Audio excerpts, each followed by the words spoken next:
Para naman po sa lahat ng mga naka-Suzuki Burgman 125 na gusto mag-apply sa Joyride MC Taxi, panoorin po natin kung paano mag-skills si Sir dito sa Joyride Cebu. Sana ipapasa siya. Sir, paano nyo nalaman dito sa Joyride bakit Joyride yung napili mong applyan? I was passing by lang naman. Pero yun nga, meron silang 4,000 top up. So, nag-apply ko. Ayun. Sir, congrats. Good luck ha, good luck. Sana pumasok po kayo. Tignan natin, Burgman 125. Okay. Suzuki Burgman 125 dito sa Joyride Skills Assessment Cebu.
Kamano ba, sir? Kabado talaga.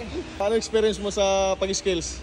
So far, okay naman, pero kinakabahan lang talaga. Ayun. Like first time lang kasi mga play. Okay. So mo to guys, kung ganahan mo mga play dire, so, dayo mo dire sa Joyride MC Taxi. Kay na sila ay kuan. Makalipay sa inyo 4,000 top up. So, let's go na. Ayun.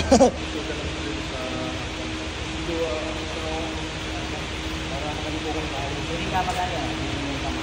Labutan mo lang. Sir, pwede namang kasanay.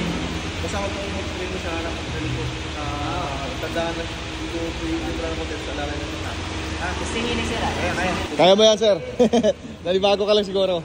Okay. Pilit, serbato. Okay. Okay. Kalma lang, sige lang ba. Second attempt. Medyo kabado sila. Sa mga gusto mag-apply sa Joyride MC Taxi, meron pa rin po tayong free 4,000 top up, free jersey at free Joyride helmet cover. Mag-walk-in lamang po dito sa Joyride Cebu sa may number 13 P. Remedios Street, Mandawi City, Cebu. Ayan. Ingat po lagi sa biyahe mga idolo.